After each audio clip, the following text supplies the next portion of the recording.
Pace bene, masih di mea culpa. Saya menemukan kisah tentang perkawinan beda agama yang si perempuan Katolik, si laki-laki Muslim, dan menikahnya di gereja Katolik. Nikah beda agama, disparitas kultus namanya. Oke, saya ambil kisah ini dari Twitter. Karena saya tidak permisi, maka saya tidak akan ungkap data-data, tetapi saya akan membagikan ceritanya. Menikah beda agama, saya Katolik, suami Islam. Ini dari sudut pandang si perempuan. Katanya ada 3 kuncinya supaya tetap bertahan: cinta, yakin, dan tutup kuping dari komentar-komentar nyinyir tetangga. Sepertinya ada juga yang membawa ini ke dalam ranah gosip. Para sahabat, kalau punya kisah cinta beda agama, beda gereja, boleh share pengalamannya di kolom komentar, gosip apa saja yang sudah menerpamu. Dan sekarang kita mau coba lihat, sedikit di sini. Sedikit kisah awal pertemuan saya dan suami. Di sini sudut pandangnya si perempuan ya. Kami bertemu di kantor, rupanya mereka teman sekantor dan sempat sekantor, oke. Waktu memutuskan menjalin kasih, kami sudah bicara satu dengan yang lain soal perbedaan ini. Tapi oke, kami siap lanjut dengan segala risiko. Di gereja Katolik diberi kemungkinan untuk nikah beda agama sekalipun tidak dianjurkan. Oke, itu pilihan minus malum. Tidak dianjurkan, tapi kalaupun sudah diminta, diberi peluang untuk itu. Dan suaminya berkata, Tuhan sudah mempertemukan, pasti dia juga kasih jalan. Dan mereka berencana melangkah dan bertekad kita menikah. Tidak butuh waktu lama karena udah malas pacaran lama-lama, endingnya kandas. Sudah terbiasa kandas, begitu cerita si perempuan, maka kali ini harus jadi. Sekalipun beda agama kita ini, jadilah. Oh, kami sepakat untuk melanjutkan hubungan ke tahap yang serius, perkawinan. Dan justru sejak ada niat itu, tantangan mulai datang. Tantangan yang dari mana datang? Dari keluarga, justru yang paling dekat dengan kita yang memberikan tantangan paling hebat. Sempat ada satu pihak yang ingin agar mereka sepakat dulu dalam satu iman, salah seorang pindah agama lah.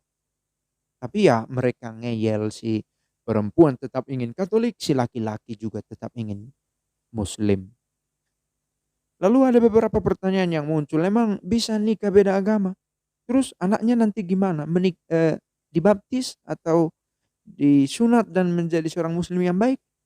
Ya ampun, dulu gimana ceritanya kok bisa ngawur begini? Kata orang lagi. Kamu jadi laki kok nggak bisa minta dia ikut? Si laki-laki juga dikritik orang, mengapa tidak bisa mengajak istrinya yang Katolik ini menjadi muslim? Lalu dikatakan, "Mbak, jangan ditinggalin agamanya ya." Sepertinya ini seruan umat Katolik kepada si perempuan supaya jangan meninggalkan kekatolikannya. Kalau bisa Masnya diajak ke gereja ya, katanya. Ada saja godaan-godaan semacam itu. Meskipun kalau saya pikir saya juga akan bilang itu, ajak saja suamimu ke Katolik. Nah, pertanyaan semacam itulah yang keluar dari keluarga. Dan memang mereka sama-sama keras kepala, mereka tetap setia di agamanya masing-masing. Tapi si perempuan ini, si Katolik ini salut sama suaminya dan memberi penjelasan kepada orang tua, ayah ibu si laki-laki, bahwa mereka oke mau menikah di gereja Katolik. Tapi suami tetap Islam, tetap menjadi seorang Muslim. Ini satu pernyataan yang menarik saya pikir, bahwa suaminya mau menikah di gereja Katolik. Lalu mereka mulai mengurus berkas-berkas pernikahan dan di sini lebih parah lagi karena, eee, pihak pemerintah dalam hal ini pegawai-pegawai kelurahan sepertinya mempersulit juga.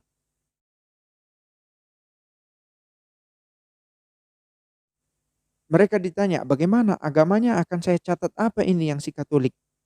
Bisakah nanti di KTP bagaimana kok bisa berbeda?" Sepertinya tidak selalu gampang untuk, eee, mengurus di pemerintahan perkawinan beda agama. Maka para sahabat kalau punya kisah semacam ini bisa bagikan juga di channel ini di video kolom komentar. bagaimana proses yang dilalui ketika menikah beda agama. Nah, si perempuan ini menyertakan satu foto, beberapa foto tentang perkawinannya dulu di gereja Katolik.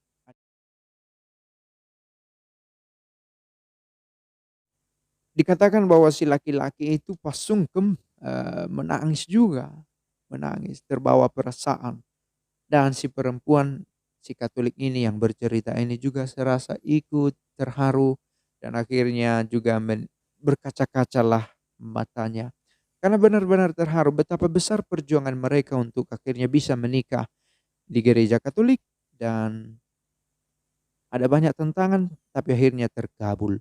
Lalu setelah menikah ada 2 dokumen yang mereka dapat. Yang pertama surat nikah dari gereja, gereja Katolik akan merilis surat untuk pernikahan itu, dicatatkan di surat yang dimiliki oleh si perempuan ini, dan juga ada akta nikah dari catatan sipil. Si perempuan bercerita bahwa akta nikah ini serupa dengan surat yang didapat jika menikah di Singapura. Oh, untuk hal ini saya tidak begitu tahu, tapi di sana katanya tidak tertulis soal agama, yang pasti ada akta nikahnya. Lalu diadakan juga syukuran di depan rumah, sangat sederhana, tamunya juga eksklusif, keluarga, sahabat, beberapa tetangga, dan budgetnya katanya tidak sampai 20 juta. Dan ini pesta yang berlangsung pada tahun 2019 atau mungkin lebih awal, tetapi berita ini diposting tahun 2019.